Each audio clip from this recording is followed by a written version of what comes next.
Ustad Zakir Hussain has passed away. He was associated with which musical instrument? ଉସ୍ତାଦ ଜାକିର ହୁସେନଙ୍କ ଦେହାନ୍ତ ହୋଇଛି। ସେ କେଉଁ ବାଦ୍ୟଯନ୍ତ୍ର ସହିତ ଜଡ଼ିତ ଥିଲେ? Option C tabla. ପରବର୍ତ୍ତୀ ପ୍ରଶ୍ନ, Where was the 4th annual National Conference of Chief Secretaries held?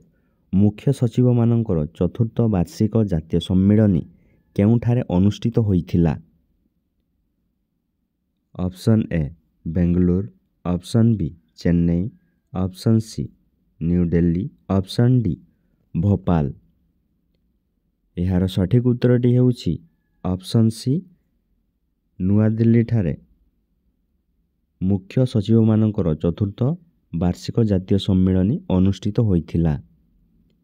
ପରବର୍ତ୍ତୀ ପ୍ରଶ୍ନ, who is Paulo Rangel who visited India recently? ନିକଟରେ ଭାରତ ଗସ୍ତରେ ଆସିଥିବା ପାଉଲୋ ରାଙ୍ଗେଲ କିଏ? Option A UK foreign secretary, option B foreign minister of Portugal, option C foreign minister of Jordan, option D foreign minister of France. ଏହାର ସଠିକ୍ ଉତ୍ତରଟି ହେଉଛି option B foreign minister of Portugal. ପରବର୍ତ୍ତୀ ପ୍ରଶ୍ନ, Manish Jain has been appointed as the executive director of which bank? କେଉଁ ବ୍ୟାଙ୍କର କାର୍ଯ୍ୟନିର୍ବାହୀ ନିର୍ଦ୍ଦେଶକ ଭାବରେ ମନୀଷ ଜୈନଙ୍କୁ ନିଯୁକ୍ତ କରାଯାଇଛି? Option a state bank of India, option B Yes bank, option C Punjab national bank, option D UCO bank. ଏହାର ସଠିକ୍ ଉତ୍ତରଟି ହେଉଛି ଅପସନ୍ ବି ୟେସ୍ ବ୍ୟାଙ୍କ। ପରବର୍ତ୍ତୀ ପ୍ରଶ୍ନ, When is National Energy Conservation Day celebrated? ଜାତୀୟ ଶକ୍ତି ସଂରକ୍ଷଣ ଦିବସ କେବେ ପାଳନ କରାଯାଏ? Option A 13 December, option B 12 December, option C 14 December, option D 15 December. ଏହାର ସଠିକ୍ ଉତ୍ତରଟି ହେଉଛି ଅପସନ୍ ସି 14 ଡିସେମ୍ବର। ପରବର୍ତ୍ତୀ ପ୍ରଶ୍ନ, Who has won the Syed Mushtaq Ali trophy? Syed Mushtaq Ali trophy କିଏ ଜିତିଛି? Option A Madhya Pradesh, option B Mumbai, option C Delhi, option D Baroda. ଏହାର ସଠିକ୍ ଉତ୍ତରଟି ହେଉଛି ଅପସନ୍ ବି ମୁମ୍ବାଇ। ପରବର୍ତ୍ତୀ ପ୍ରଶ୍ନ, Francois Bayrou has been appointed as the Prime Minister of which country?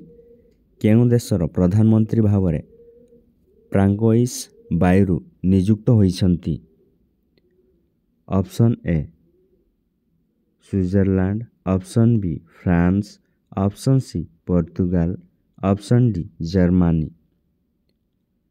ଏହାର ସଠିକ୍ ଉତ୍ତରଟି ହେଉଛି ଅପସନ୍ ବି ଫ୍ରାନ୍ସ। ପରବର୍ତ୍ତୀ ପ୍ରଶ୍ନ, Where is the World Hindu Economic Forum organized? ବିଶ୍ୱ ହିନ୍ଦୁ ଅର୍ଥନୈତିକ ଫୋରମ୍ କେଉଁଠାରେ ଆୟୋଜିତ ହୋଇଛି?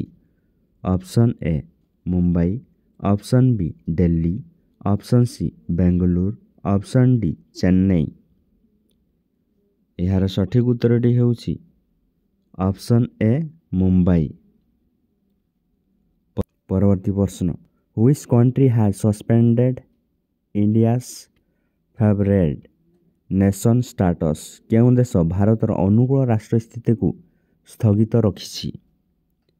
Option A America, option B Russia, option C Pakistan, option D Switzerland.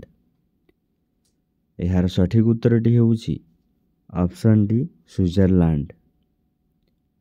ପରବର୍ତ୍ତୀ ପ୍ରଶ୍ନ, When is Victory Day celebrated?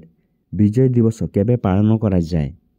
Option A 15 December, option B 14 December, option C 13 December, option D 16 December.